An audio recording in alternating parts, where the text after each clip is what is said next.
time to talk about Roman numerals and what do they call multivalence.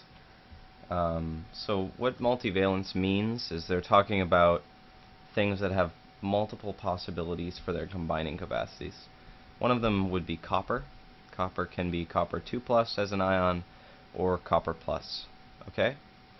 So you're basically looking at that, and the way I would classify that is okay, sorry. You've got a formula that you can write for everything, and then you've got a written kind of thing. So copper is the written name. So we've got copper, and well, this one's copper, this one's copper. So both copper. How do we tell them apart though? That's when Roman numerals come in. So for this one, it's 2 plus is the combining capacity. So here's what we do. Roman numeral 2. This one is 1, Roman numeral 1. That's it. That's how simple it is. Okay?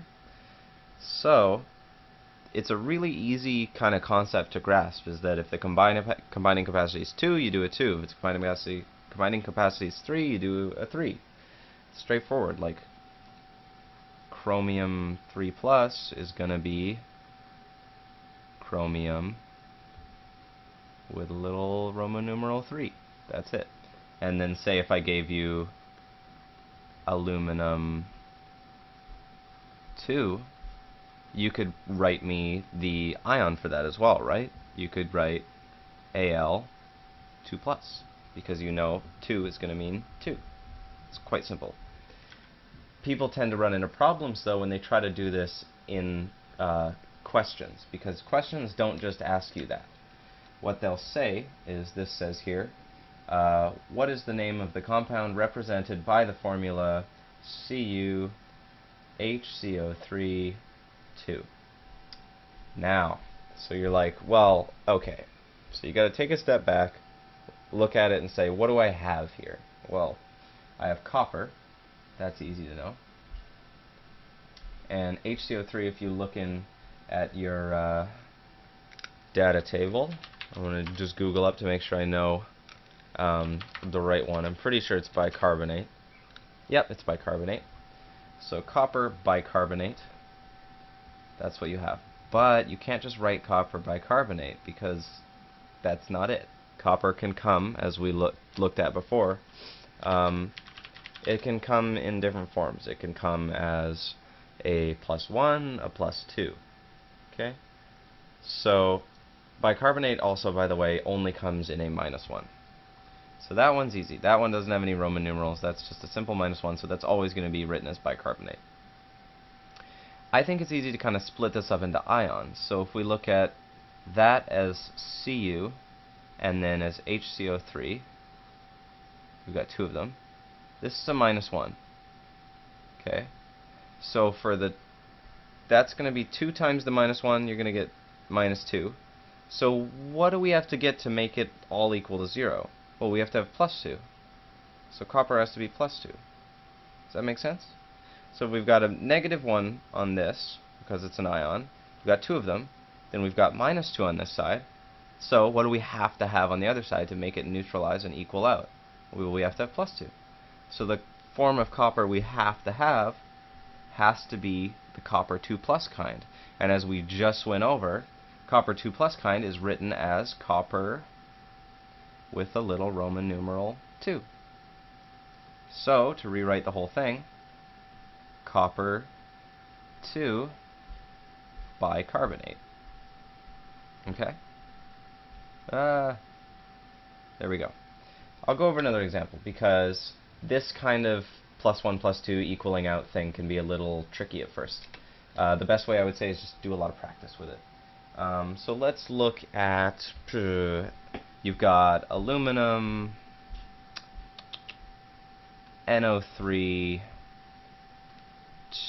I'm going to do 3, NO3 3. Okay?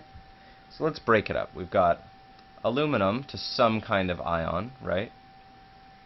Some kind of positive charge, because it's a metal. And then we've got nitrate. And nitrate always comes as a -1. And we've got 3 of them. So 3 times that -1, we're going to have -3 on the right side, So what do we have to have on the left side? Well, to make this all equal 0, we have to have some kind of positive 3. And since we only have aluminum, the aluminum has to have that positive 3. So, as we looked at before, aluminum with a positive 3 is written as aluminum with a Roman numeral 3. And that's it. Aluminum nitrate. Aluminum 3 nitrate. That's how we write this. Okay? I'm going to do one more just for the sake of it. Just for the sake of being handy.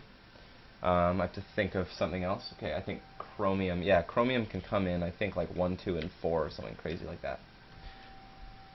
So let's say we have chromium 2,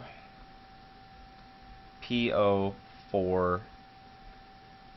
I'm going to make chromium 3.